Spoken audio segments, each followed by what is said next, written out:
Aloha, Scott Sylvan Bell coming back from Sacramento, California, February 18th, 2017. 1:45 in the afternoon, perfect day to talk about sales.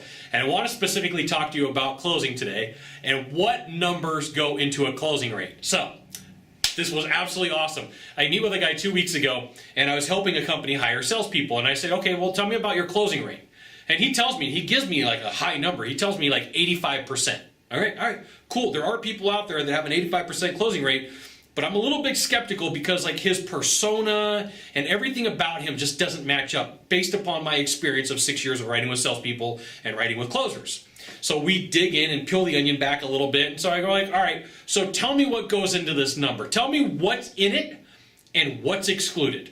So he says, well, if I meet with somebody and they're difficult to deal with, and I'm like, flags are going off in my head. I'm like, what do you mean? He goes, well, I take that out of my closing rate. I'm like, well, that's not a closing rate. Okay, well, what other numbers do you take out? Well, when I meet with a one-leg appointment and there's not two buyers, because that's not really an appointment. I'm like, okay, here we go. So what else do you take out of that closing rate? Well, if I get thrown out of the call. I'm like, okay, well, you know what? That does happen. I was the king champion of getting thrown out of calls. How often does this happen? And he's like, well, it happens a lot. So like, realistically, mathematically, this guy is telling me he's got an 85% closing rate. And by the time that we peel back the onions and take a look, that's not really what the case was. A true closer is going to go on and say, hey, look, my closing rate, whatever I do, is 65%. Okay, well, what does that include? Everything. Well, what does it not include? No, it includes everything. All the people that I meet with, there's no like mulligans, there's no one-off, there's no like this didn't happen, or it was Wednesday on a full moon and I stubbed my toe, that one didn't count.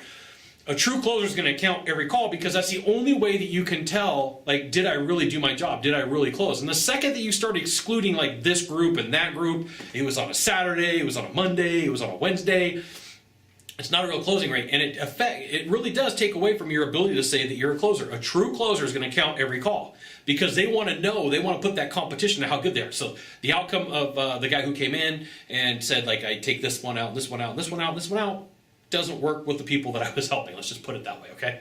So what you got to know is if you are truly a closer, you count every call. No mulligans, no like do-overs, none of this, because it's a real representation, and that's like a real deal. And the guys that I know that are really good and at the top of their game and absolutely awesome at what they do, they look and they're like, look, I'm at 52% today, whatever the number is, okay? 52%, I'm going to get to 55 by the end of the month. Or I'm at 80%, I'm going to get to 81. Or I'm at 77%, and I'm going to get to 78. They're not concerned about taking calls off because it didn't count. They're concerned about how good am I, and I'm competing against myself. So closing is always the competition against you and the buyer, but also it's the competition of you and yourself. So if there's two huge lessons. One, don't take numbers out. That doesn't work. That's not a really good representation of what you are. And if it's somebody like me who's hiring, I'm like, give me your W-2, and the W-2 is going to prove that number or not, right? You're going to know. It's going to be pretty easy to figure out and reverse engineer.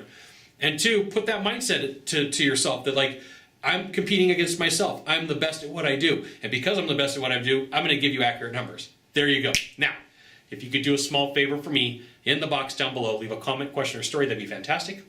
To the right or to the left, there's a subscribe button. You know what you got to do. You got to subscribe. And then last of all, you can send it out to all your friends via StumbleUpon, Facebook, Twitter, Google+. Why not even LinkedIn? Scott Sylvan Bell. We'll see you soon. Thanks for watching. Aloha.